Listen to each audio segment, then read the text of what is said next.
नमस्कार दोस्तों, आज दिन भर की बड़ी खबरों में आपका स्वागत है। मैं हूं मीनू। आज इस बुलेटिन में हम बात करेंगे देश दुनिया की तमाम टॉप ट्रेडिंग हेडलाइंस की। बंगाल में भाजपा का वादा, महिलाओं को 3000 रुपए महीना, 6 महीने में यूसीसी लागू होगा। ममता बोली, सांप पर भरोसा करना, बीजेपी पर नहीं। 10,000 रुपए से ज्यादा की ऑनलाइन पेमेंट पर 1 घंटे का होल्ड, गलत ट्रांजैक्शन कैंसिल करने का मौका मिलेगा। हरिवंश राज्यसभा के मनोनीत सांसद बने, उपसभापति बन सकते हैं। कार्यकाल 2032 तक रहेगा। रिपोर्ट, ईरान ने अमेरिका से बातचीत से इनकार किया। कहा, लेबनान में सीजफायर लागू होने तक कोई डील नहीं। यूपीएसआईआर फाइनलिस्ट में 2.04 करोड़ नाम कटे। ब्रिजेश पाठक की सीट पर सबसे ज्यादा 34% नाम कटे। अमेरिका की भी नहीं सुन रहा इजराइल, ट्रंप की रिक्वेस्ट के बावजूद लेबनान पर हमले जारी। अमित शाह बोले, भाजपा और Humayun north pole south pole जैसे बाबरी मस्जिद बनवाने वाले का साथ नहीं देंगे। आईएसआई के बड़े जासूसी नेटवर्क का भंडाफोड़, पाकिस्तान भेजने की फिराक में थे, सेना की गोपनीय जानकारी। अनंत अंबानी का 31वां जन्मदिन, जामनगर के सभी गांवों को भोज, 1 लाख गायों को 56 भोग कराया। ईरान जंग सीजफायर, पाकिस्तानी पीएम को नोबेल शांति की मांग। पाक की पंजाब विधानसभा में प्रस्ताव पेश।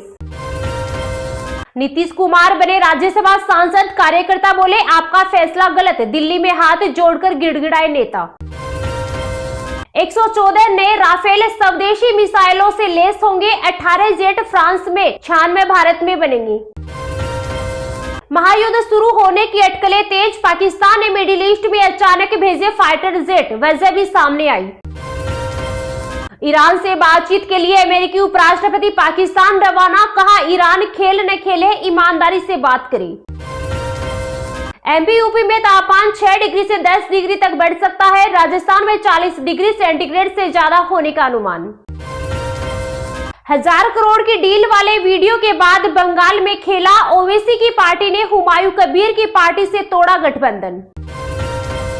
अमित शाह बोले, ममता भतीजे को सीएम बनाना चाहती है, लोगों की परेशानी की परवाह नहीं। सीजफायर के बाद मोस्तफा खामेनेई का बड़ा बयान, पिता की हत्या का बदला लेने की खाई कसम। ट्रिगर पर है हमारी उंगली, इजराइल की लेबनान में तबाही पर भड़का ईरान, राष्ट्रपति की खुली चेतावनी। ईरानी विदेश मंत्री अराघची ने दी अमेरिका को चेतावनी, नेतन्याहू की डिप्लोमेसी को खत्म करने की इजाजत देना खतरनाक। लेबनान पर कहर बरपाने के बाद शांति वार्ता के लिए इजराइल तैयार, 200 लोगों ने गंवाई थी जान।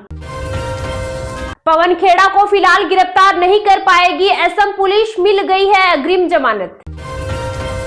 मल्लिकार्जुन खड़गे बोले, महिला आरक्षण संशोधन जल्दबाजी में लाया जा रहा, सरकार आचार संहिता का उल्लंघन कर रही। केरल में स्ट्रांग रूम में रखी गई ईवीएम, सीसीटीवी संग सुरक्षा के चाक चौबंद इंतजाम।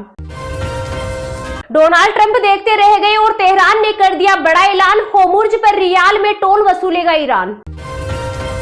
पश्चिम बंगाल की 100 सीटों पर मुस्लिम वोटर निर्णायक, ममता ने उतारे 47 मुसलमान। बातचीत की तैयारी के बीच बमबारी जारी, दक्षिणी लेबनान के शहरों पर इजराइल का बड़ा हमला।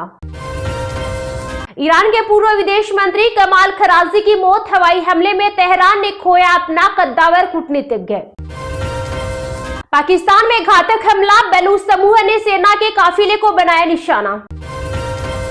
सीजफायर के बाद मोस्तफा खामेनेई ने की जीत की घोषणा, अमेरिका इजराइल को सजा देने की खाई कसम। गगनयान मिशन का दूसरा क्रू मॉड्यूल टेस्ट सफल, चिनूक हेलीकॉप्टर से 3 किलोमीटर ऊंचाई से छोड़ा गया। मस्क बोले, व्हाट्सएप आपके प्राइवेट मैसेज पढ़ रहा, ये भरोसे लायक नहीं। 3 राज्यों में वोटिंग पर मुख्य चुनाव आयुक्त का बड़ा संदेश। कहा, रिकॉर्ड मतदान पूरी दुनिया के लोकतंत्र के लिए एक बड़ी मिसाल। विकास बनाम आंदोलन का नया नैरेटिव, जिस सिंगूर ने ममता को सजा दी उसके लिए बीजेपी का बड़ा वादा। हुमायूं कबीर एआईएमआईएम गठबंधन टूटने पर अखिलेश यादव का बड़ा बयान। कहा, अब यह साबित हो गया है कि बहुत सारी ताकतें सेक्युलर ताकतों को, लोकतांत्रिक ताकतों को नुकसान पहुंचा रही। राजस्थान में हेलफायर मिसाइलों का परीक्षण, ईरान में हुआ था इस्तेमाल। युद्धाभ्यास में अपाचे ने 8 किलोमीटर दूर टैंक को उड़ाया। युद्ध विराम के बीच यूक्रेन के राष्ट्रपति व्लादिमीर जेलेंस्की का दावा, कहा हमने शायद ड्रोन को नष्ट किया। नेतन्याहू की धमकी के बाद झुक गया पाकिस्तान, रक्षा मंत्री ख्वाजा आसिफ को डिलीट करने पड़े पोस्ट। आतंक का आका है पाकिस्तान, उस पर रत्ती भर भरोसा नहीं, इस्लामाबाद में शांति वार्ता से पहले इजरायल का विस्फोटक बयान। अमेरिका को शर्मिंदगी से बचाने वाला मुखौटा है पाकिस्तान, ईरान युद्ध में सीजफायर पर बोले शशि थरूर। अगले 2 दिन मौसम की तबाही, 13 राज्यों में आंधी बारिश की चेतावनी, बिजली ओलों से बरते सावधानी। अगले महीने भारत आएंगे अमेरिकी विदेश मंत्री रूबियो, मिस्री के वाशिंगटन दौरे के बाद तय हुआ कार्यक्रम। चांदी आज 4,855 रुपए बढ़कर 2,41,000 पर पहुंची, सोना 368 रुपए महंगा होकर 1,50,000 के पार। मुंबई एयरपोर्ट पर 38 करोड़ रुपए का 29.37 किलो सोना जब्त, 24 केन्याई महिलाएं गिरफ्तार। ये तो थी आज की कुछ टॉप हेडलाइंस। तो चलिए अब जानते हैं आज की कुछ महत्वपूर्ण खबरों को विस्तार से। अगले 2 दिन मौसम की तबाही, 13 राज्यों में आंधी बारिश की चेतावनी, बिजली ओलों से बरते सावधानी। उत्तर भारत में पिछले दिनों आंधी बारिश की गतिविधियों के कारण तापमान में काफी कमी देखी गई, जिससे लोगों को गर्मी से राहत है। हालांकि आने वाले दिन गर्मी की ओर शिफ्ट होंगी और धूप परेशान करेगी। मौसम विभाग ने बताया कि पश्चिमी विक्षोभ पूरी तरह से कमजोर हो गया है, लिहाजा हरियाणा, पंजाब, राजस्थान, दिल्ली, एनसीआर और उत्तर प्रदेश में मौसम साफ रहेगा। हालांकि कहीं कहीं बादलों की आवाजाही हो सकती है। उधर पहाड़ों पर अगले 24 घंटे के दौरान विक्षोभ का असर रहेगा, जिससे उत्तराखंड, हिमाचल प्रदेश और जम्मू कश्मीर के कुछ हिल साइड में आंधी, बारिश, ओलावृष्टि और बर्फबारी का खतरा बना रहेगा। हालांकि मैदानी हिस्सों पर मौसम शुष्क रहेगा। उधर मन्नार की खाड़ी में एक साइक्लोनिक सर्कुलेशन के कारण पूर्वोत्तर भारत के अधिकांश राज्यों में 70 से 80 किलोमीटर प्रति घंटे की रफ्तार से तूफानी हवाएं चलेगी और बारिश के साथ ओले, आकाशीय बिजली गिरने की संभावना है। उधर दक्षिण भारत के तटीय राज्यों में मौसम खराब और वीकेंड पर अच्छी खासी बारिश हो सकती है। हालांकि देश के अधिकांश राज्यों में तापमान में बढ़ोतरी से अब हीटवेव को लेकर संकेत मिल रहे हैं। उत्तर प्रदेश में मौसम का मिजाज नरम पड़ गया है। आईएमडी ने अगले कुछ दिनों तक मौसम साफ रहने का अनुमान बताया है। पिछले दिनों हुई मौसमी गतिविधियों के कारण फिलहाल गर्मी से राहत है, लेकिन मौसम शुष्क रहने से तापमान में बढ़ोतरी की संभावना है।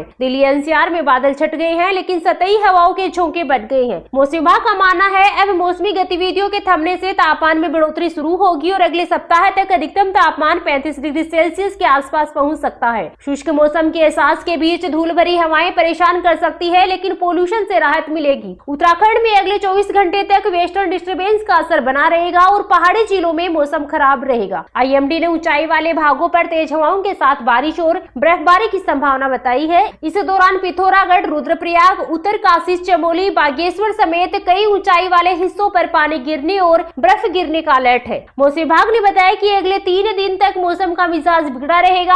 शिमला मौसम केंद्र के मुताबिक 12 अप्रैल तक राज्य के ऊंचे और पर्वतीय भागों पर आंधी, बारिश और बर्फबारी रिकॉर्ड की जाएगी। इस दौरान कहीं कहीं ओले गिरने और आकाशीय बिजली चमकने की संभावना व्यक्त की जा रही है। हालांकि मैदानी भागों पर मौसम साफ रह सकता है। पूर्वोत्तर भारत में मौसम अगले 72 घंटे तक तबाही मचा सकता है। आईएमडी का पूर्वानुमान है कि अधिकांश राज्यों में तेज आंधी तूफान के साथ बादल बरसते नजर आएंगे। खासकर अरुणाचल प्रदेश, सिक्किम, मेघालय, नागालैंड, असम, मणिपुर, मिजोरम, त्रिपुरा में 70 किलोमीटर प्रति घंटे की रफ्तार वाली हवाओं के साथ मूसलाधार बारिश का अलर्ट है।